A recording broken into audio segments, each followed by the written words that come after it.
This is going to be fun. We have you for the next 8 weeks, and they're going to be volunteering, serving in all the areas that we have here at Christ Body Ministries, and it's going to be a wonderful perspective, but we wanted to do kind of a before and after. A before. This is your first week. You just got to campus. You just got here from various places in the country.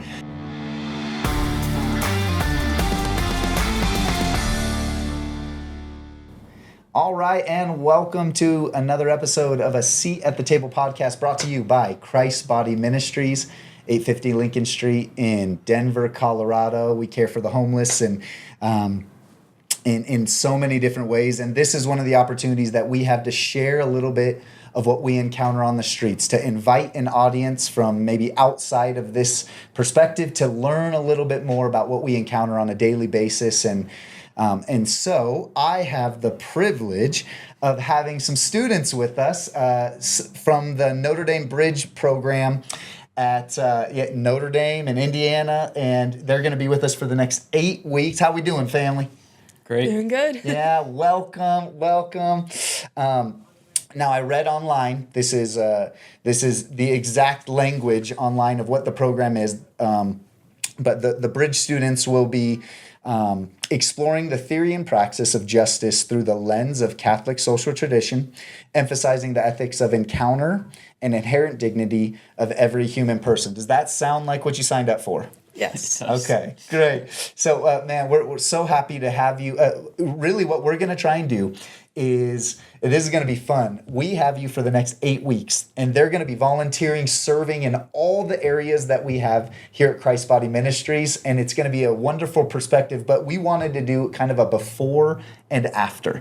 A before. This is your first week. You just got to campus. You just got here from various places in the country, and what I'd love to do is then do a follow-up at the final week that you're here with us to kind of say, hey, here's what you planned on, and here's what you kind of learned. I think it's going to be wonderful. So we have 4 students. Here's the first 2, and let's get them introduced. So, again, my name is Pastor Sterling. I'm a community engagement officer here at Christ Body Ministries, and I have with me Tiernan Burke. Tiernan. Okay, and where are you from, Tiernan? What you studying? I'm from New Jersey. I'm studying computer engineering with a minor in theology. Okay. Anytime somebody says, like, New Jersey, my mind instantly, I hate to say this, I think New York. I don't know anything about the area up there. Is that terrible? That's not terrible. I'm like 5 minutes from the New York. Oh, you okay, so you may get that already. Okay. Yeah. Wonderful. And you said you were studying what? Computer engineering. Computer engineering. Mm-hmm. So are you going to be able to use some of that skill or background at all through this Bridge program, through what you're doing at Christ Body? I'm hoping to, for sure. I'd like to, I'll serve in whatever ways I'll be most useful, but if that can be of help to Christ Body, that would be great. Love that. Okay, and keep it going. So where are you from? Who are you? Where are you from? And what are you studying? My name is Maggie Sheehan. I'm from the Chicago suburbs, and I'm studying biology and English. Biology and English. Wonderful. And so, the biology side, I'm sure there's an interest from some of the science behind some of the people that we're encountering.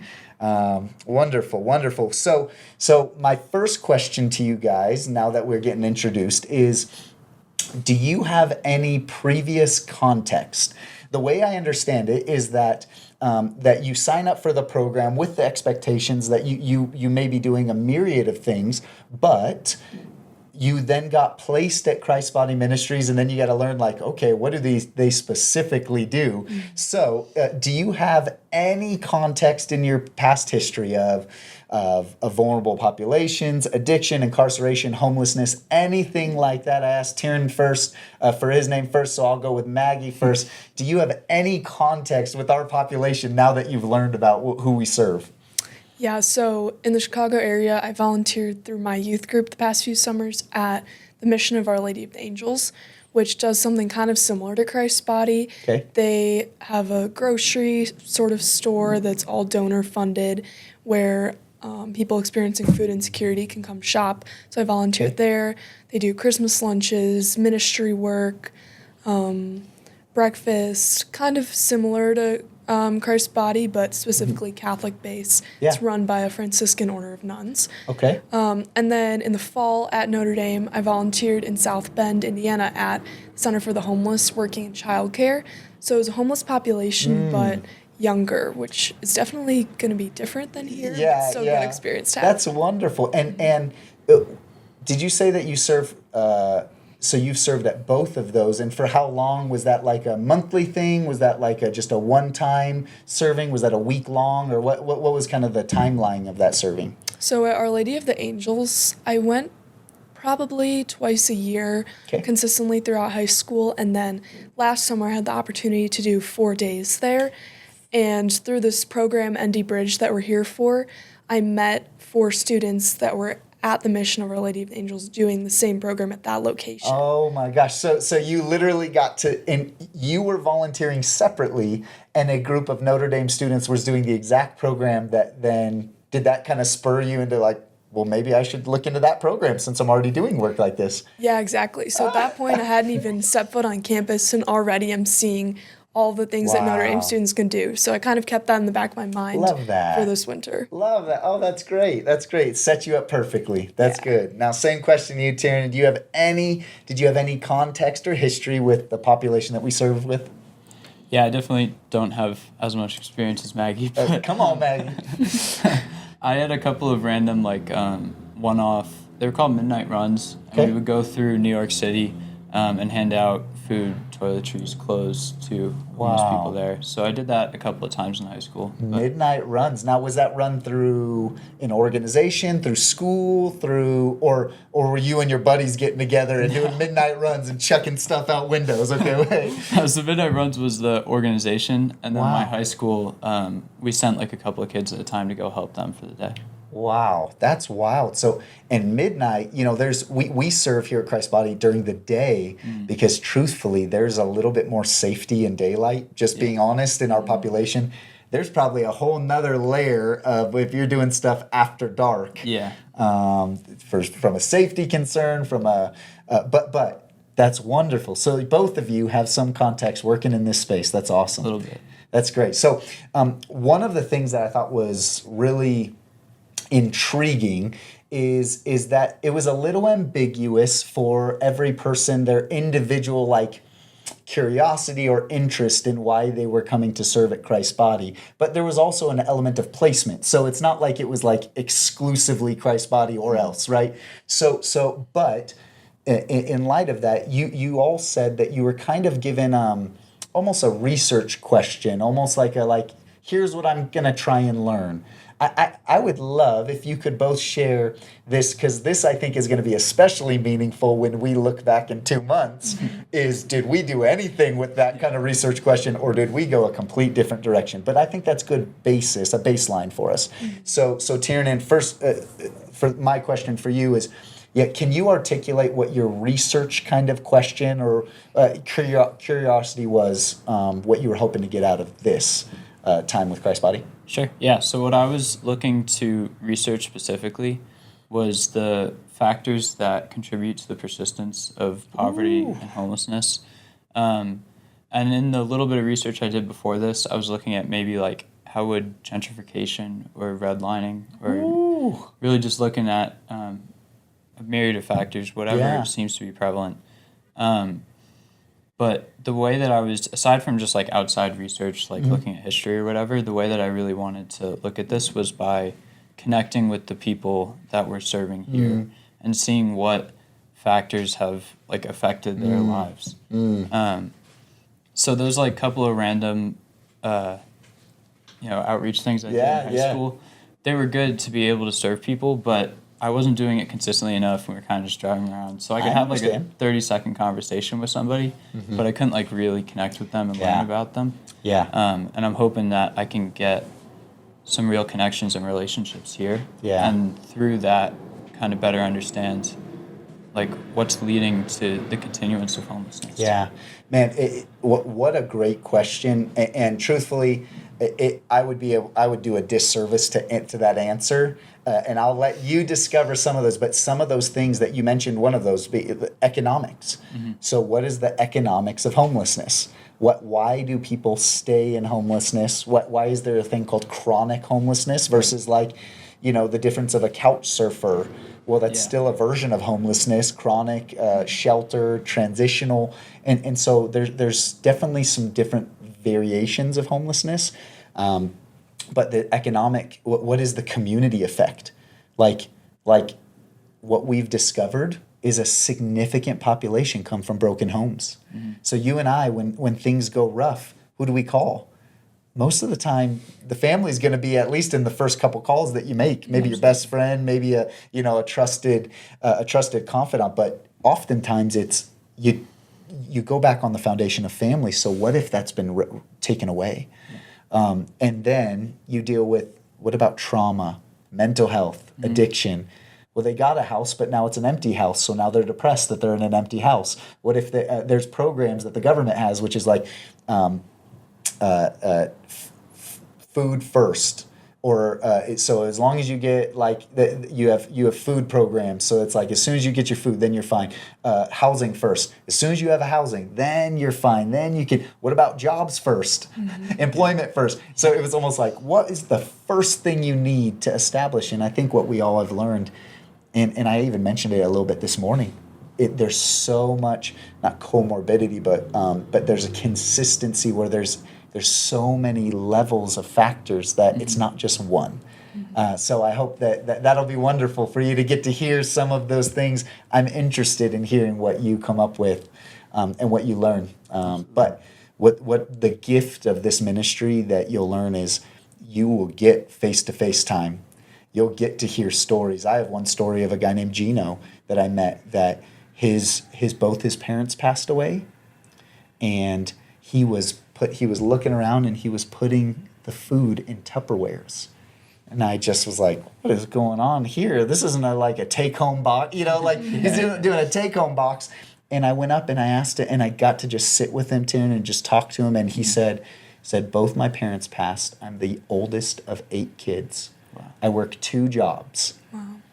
And I bring home food for some of the younger kids. So I am doing everything I can. No addiction.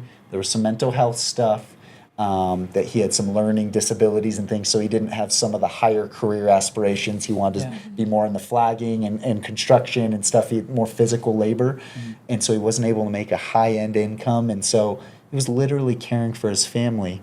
And what was so good, 1 year later, I got to see him at work.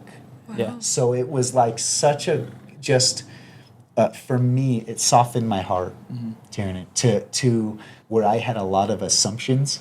It softened my heart to the homeless population, that the poor, needy, as in Matthew 25, as Scripture records, like the least of these. Mm-hmm. And how do we get to become the least of these? The factors are not all the same. Yeah, it blessed my heart. So I hope you get a Gino story in your heart for you over the summer. Yeah. Now, same question to you. What was kind of that research question for you as you were coming to Christ's Body? So I kind of came in wanting to look into what strategies Christ's Body uses to combat homelessness and addiction, especially in the wake of the legalization of recreational marijuana. Wow. I did a project in high school where we were analyzing Supreme Court decisions and kind of some of those more legal aspects that contribute to homelessness and food insecurity. So I have more of an interest in the legal side of things. But yeah, kind of like Tiernan was saying, ultimately, I don't know if I'm going to see evidence for that question here.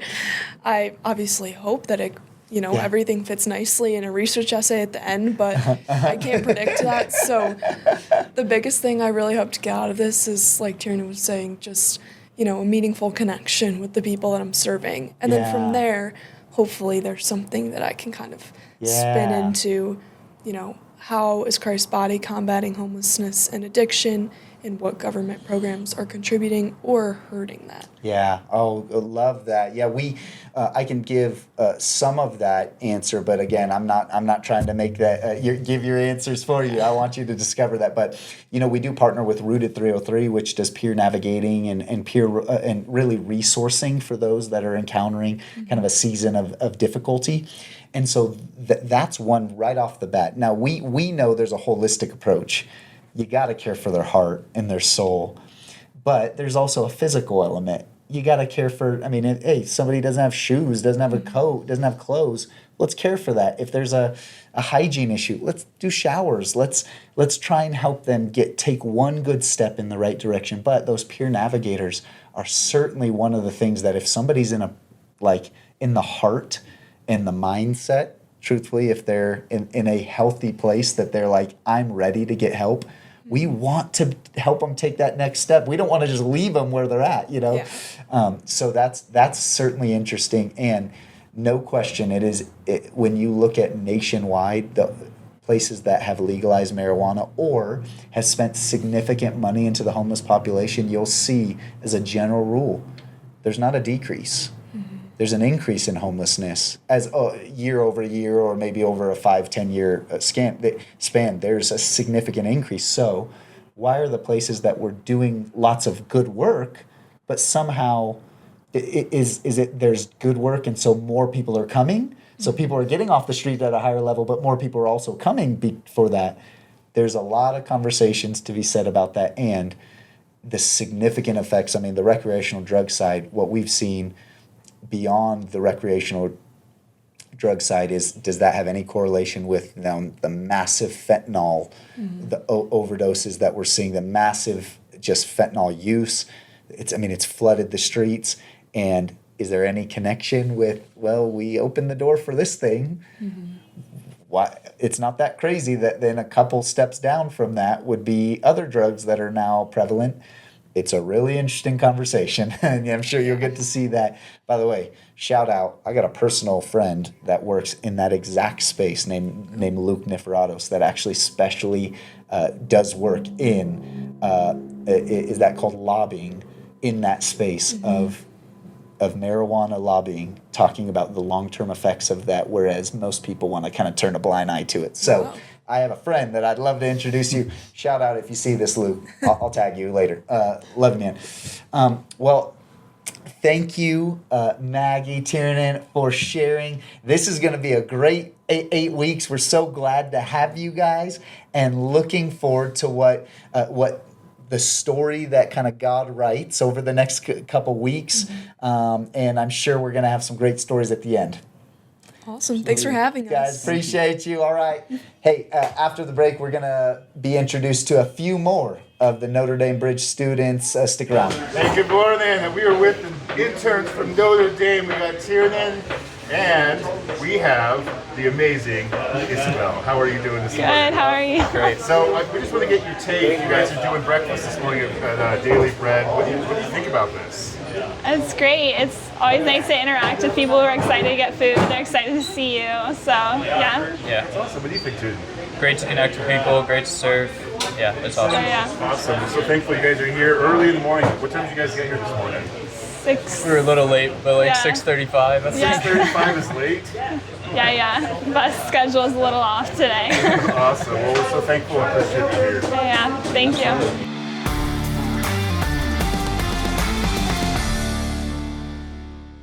All right, and welcome back. Hey, you may notice that I have some new people with me, some new friends. Again, my name is Pastor Sterling. This is Seat at the Table podcast brought to you by Christ Body Ministries, and continuing our summer with the Notre Dame Bridge students. We have 2 new guests here, and so I'm going to let them introduce themselves. So starting here to my left, what is your name, where are you from, and what are you studying? Hi, my name is Ange. I'm a rising sophomore from the University of Notre Dame. I'm majoring in neuroscience and behavior with a minor in philosophy, and I'm so glad to be here. I'm originally from the Philippines, so it was a long way out here. Ooh. Yeah. Wait, from the Philippines? Yeah, Wait, the Philippines. is that Philippines, Indiana, or is that the Philippines? Okay. The Philippines, okay. yeah. Wow. So, I mean, so there's probably lots of just cultural things even coming from the Philippines to Indiana to now downtown Denver. And some big cultural changes. It's a lot of changes. Yeah. Yeah. Wonderful. Wonderful. And okay, and so give me the help. So probably people just heard a name they had never heard before. They blacked out and they didn't know what you just said. So how do you pronounce your name? Help us, those people, not me. I get it right every time. But help those people. How do you pronounce your name? So it's Ange. It's like Angelina Jolie, but without the Elena part. Yeah. Okay, Ange, and Ange. That's not your full name. You're helping us out. Mm-hmm. What can you? I heard you say it one time. Can you give it one time? Your full name. Mm-hmm. So my full name is Angeli Elizalde Asuncion Panal Jr. Did you catch that? Bless you. We'll be back. That's good. That's good. And so I imagine that the Ange is that's a little bit more helpful. Mm-hmm. Okay. A lot more helpful. Okay. Wonderful. Okay. And keep it going and introduce to another guest we have. Hi, I'm Isabel Fernandez, also from the University of Notre Dame. I'm majoring in a Great Books program on the pre-law track, and then I also have a supplementary major in applied mathematics and a theology minor. Okay, you just said so many words. Wait, books, literature, what was it? One more time? I'm in a Great Books program, so we read the classics and sort of talk about them. Okay. We call it PLS, and people joke it stands for probably law school, because that's what a lot of us are doing. And then I have a supplementary major in applied mathematics and a minor in theology. Wow, that's a lot of more classes than I went to in college. I don't know if anybody else can agree with that. Wow, and so what is the connection with the math and the pre-law? Is there any correlation with that? Is there blending of that, or just two different tracks? So there's not a lot of overlap. I actually Okay. used to have a supplementary major in Spanish because, like, my last name's Fernandez. I'm like, I should be able to speak by the time I come out. But I didn't feel like the classes were super engaging. And I actually told myself when I graduated high school, I was like, I will never take a math class again. But then I ended up having to take some, like a physics class and a calculus as requirements. And they actually ended up being some of my favorite classes. Wow. So I just added that. So we'll see if I stick with it. But, Okay. And you're both sophomores? We're rising sophomores. Rising sophomores. Okay, so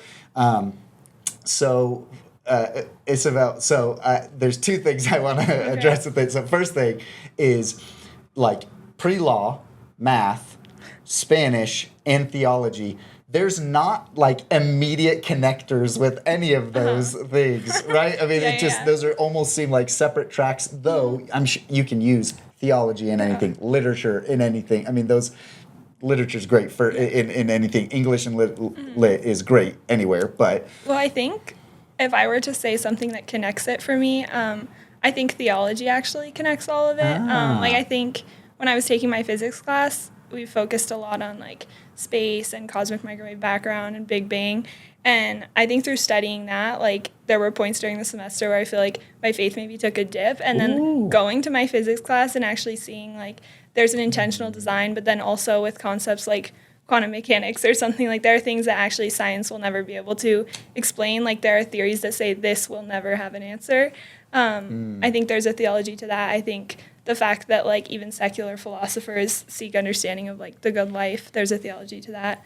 So I think that's sort of the connector for me. That's good. And so we did a name. We did a name for Ange. Then we got for you. Is it Isabel or is it just it's Isabel? Either works. Okay. Works. Yeah. Whatever floats your boat. Okay. Deal. So you heard it here first. All right.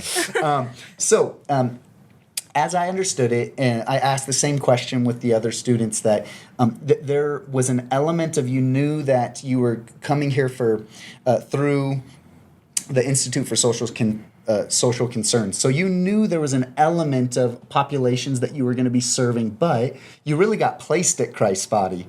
And so you kind of, as soon as you were placed, then you started learning, they're working in the chronic homeless space, and this is who they work with. So can I ask, do either of you have any context for this population, addiction, incarceration, homelessness, mental health, poverty, any type of context that you've done something or have any interest in this? And I'll start with Isabel. So with you, any context to this population?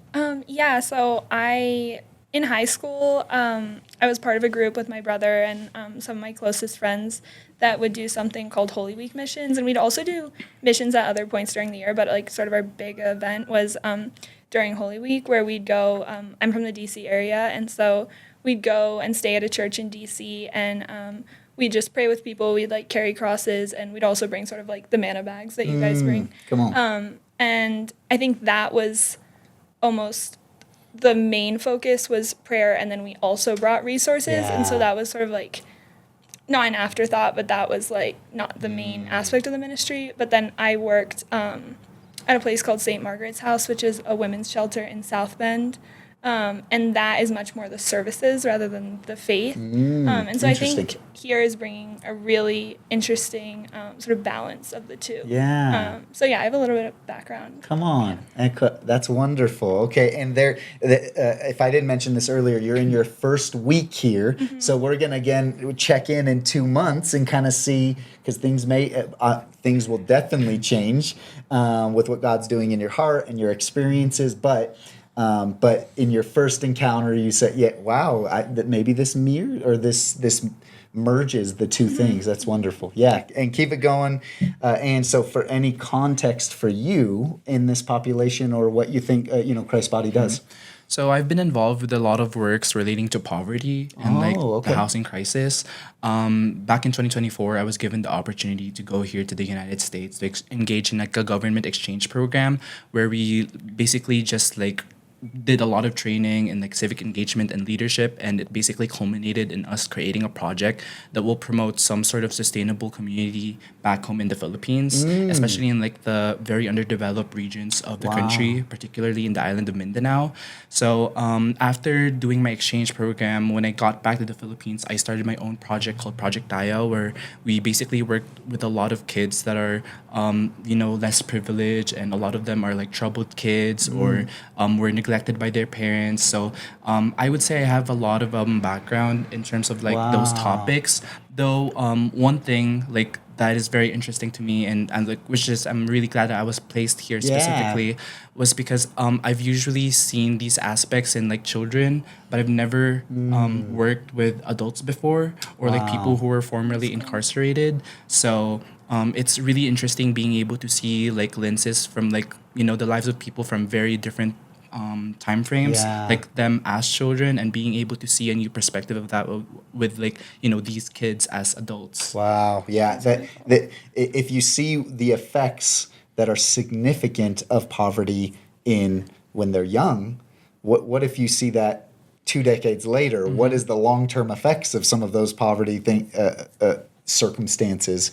And oftentimes we encounter people that have that they're the evidence of what their childhood was, and they're 40, 50, 60, and they're still, at times, we encounter people that have some adolescence that like sometimes when addiction steps in or trauma steps in, sometimes people say that is when they began, or that's when they lost their ability to emote. And so if somebody became an addict at 16, then all of their emotional processing beyond that is still through the reference of a substance use. And so sometimes you get somebody that you're like, that dude's 50 and they're still kind of childlike, and they're still kind of they're very emotionally explosive and not controlled, and oftentimes it's connected to that initial instance, the origin of trauma or addiction. It's a wild thing to learn. So I don't want to jump too far ahead. Okay. I know you guys didn't have a formalized question. Again, you were placed at Christ's body, but each person, as I understood, kind of had almost a research question or something that was interested them in what you were trying to gain from this. Now, this is day one, and it's going to change, but can you share, Ange, what yours was your kind of research question connected to the ministry here? So since I'm majoring in neuroscience and behavior, I was very interested in like the mental health aspect of it, as well as like how it impacts like stuff with like its relation to stuff like disability and stuff.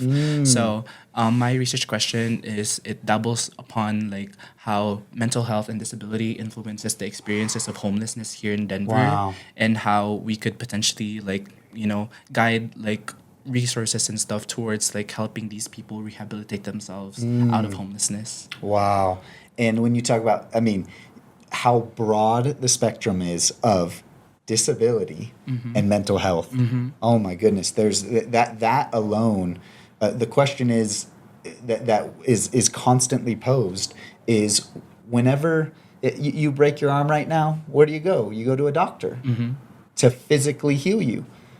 Where do you go when you have mental health issues? You go to a specialist, psychiatric or talk therapy psychologist, that could be state required, but oftentimes those are supplementary or elective. That is not typically covered within most healthcare.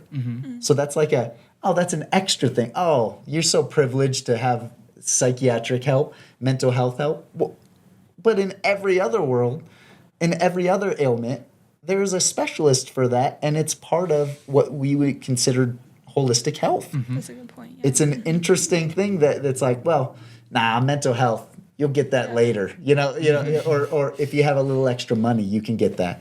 What a pity that's not. Now that brings up a whole can of worms, but there's the spectrum of what disability means and what mental health, what does health truly mean? What is the scale of health, right? Yeah. Man, great questions. Bless you as you discover that, as you research that and learn more about that. Obviously, you're going to have opportunities in this population to learn a lot in that space. And keep it going, Isabel. So for yours kind of research question that you've been trying to answer here. So my research question is very broad. Just coming in, I knew I wanted to do something more like reflective or creative, and I sort of wanted my research to be molded around what my actual experience was here, not just like sort of coming up with my interpretation of how things are going to be and then molding my experience to that. Yeah, come on. But anyway, my question is essentially, how do the people being served here interpret hope? So sort of some of my predictions for that. Whoa, yeah. Come on. Yeah, keep it going. That blows my mind. Oh, thank you. Interpret hope. Wow. Some of my predictions for that, I mean, obviously, this is Christ's Body Ministries, so there's going to be a Christian lens to hope. Yeah, certainly. And I feel like already, like I was calling my mom and sort of just updating her. I think the question's already taking on some complexity for me, because I think without coming to a homeless ministry or even just, doing a day of service, there is a way in which you could feel like Christian hope is very straightforward. I think on the surface you'd be like, oh, someone comes and they get a meal and then they get help and then they get prayed for and then they live a great life and like everyone's on the up and up. It's linear. It's just you're constantly improving. And there are so many wonderful, miraculous stories like you've touched on, like Larry's story, where it's like, wow, God's really working there. You got it. Yeah. But then I was serving with Michael yesterday, and a man came through the line who I'd recognize. He's like very, very friendly. And when he left, Michael said, that's a really sad story. He used to serve with us, and now he's back, and we're serving him. And so it sort of gets you thinking, like, okay, where is hope in that? Like, where is God in this? And so, just sort of how can we interpret suffering with hope? And Ooh, yeah, and if you come from an affluent background or something, like hope is a little bit, the trajectory seems different when people come from have a different background, success, and then you see people as Andrew was saying, like, then if you're coming from a context of actually poverty, like not necessarily third world, but certainly in villages and smaller economic systems, and you're like, well, then that looks different. And what you encounter when you do missions is a complete perspective shift, that people that have hope in something outside of just material. Right. So there's something beyond just economics station, but there's something beyond that. If I could give kind of a good capstone for this is, I heard this illustration years ago, is about that I think this is going to fit really well, which is our life is like the stock market, that if you look at what a day trader looks at, the graphs are this. It's constant up, down, and there's stalactites, stalagmites. They're up and down and all over the place. If you stretch that over a year, then you get more like a steady line, and with the hope is, and if it's in, let's say, if it's in the markets, then it's going to have a slight ramp up. And then and then if you look year over year, if you look at a 10-year sample, the stock market the Dow or whatever, the stock market has never gone down over a 10-year period. That's so interesting. But if you get caught up in looking at your lens in just the day, then you could be caught in a swell, you could be caught in a valley, right? And so I believe our faith is intended to be the same, that our journey is meant to be the same, that this is the truth of what life is. And any person that tells you that it's like it should only be up that's not realistic. But what does our year look like? And truthfully, looking back, would our life be one that is constantly moving the trajectory of more godliness, more holiness? Would we be a better contributor to our community? Would we be more empathetic to people that care, that look like us and don't look like us? Would we have a trajectory that looks like that, even if our day, our year, and for some of us a long season is this? I think that's where living in the Word and living in Scripture is so important as well, because even if you look at like Jesus Christ himself, his like lineage, there are so many people who are so flawed, just up and down, like King Solomon, King David, like all these people. Rahab, gosh. Yeah, exactly. And then, it's the same thing. It's on the up and up. Like it ends in salvation. So, but that's so good. Isabel, thank you. And thank you. We are so grateful to have you both here for the next 2 months that you committed. You could be right now having a summer like everybody else at Notre Dame, but you've chosen to serve the least of these and partner with us. And so can I just commend you too and say thank you. Thank you. Thank you. We're so grateful to have you. This podcast is called A Seat at the Table, giving a people's story a place of honor. And so I just want to honor you two for taking the time to do this. It's going to be a fun couple months, and I look forward to the stories that come as we do our capstone at the end of the summer. Yeah, we're excited. Cool? Thank you. Yeah. Guys, thanks for joining us, and don't forget to follow too for later in the summer as we share this story. Bless you guys. For as long as this ministry has existed, we have had discipleship of men be one of the primary programs that we provide. The first one is the Rise program. That's up to a year that we can support them, encourage them, love on them, and man, 1 year, their whole life can be completely different. We've seen it time and time again. And also we have the community reentry program. We call it CORE. In fact, we're sitting in the living room of our CORE program. It's kind of like a little apartment complex for guys coming out of prison. But this is a consistent story we hear. Guys that for whatever reason are unable to get in other forms of housing. They have been told no time and time again. My name's Roger. I've been a resident here at Christ Body Ministries for about 1 year and 4 months. And I'm in the RISE program now. I came into the CORE program. I was one of those that had a difficult time finding a place to go to on parole. Christ Body took me, and I was very grateful then, and I'm still grateful. And when they come into our program, we provide our men's roundtable, a monthly Bible study. We provide weekly Bible studies in our chapel services to continue to care for their souls. We do counseling, pastoral care, and everything else just for them to ensure that they're on the road. What we know is this: if they stay sober and sane in a Christ community for up to 5 years, they'll never typically go back to drugs or alcohol. So will you join us as we go out to meet the needs of the least of these? Get your church involved, maybe volunteer, give, so that we can reach more and more people every day for Jesus.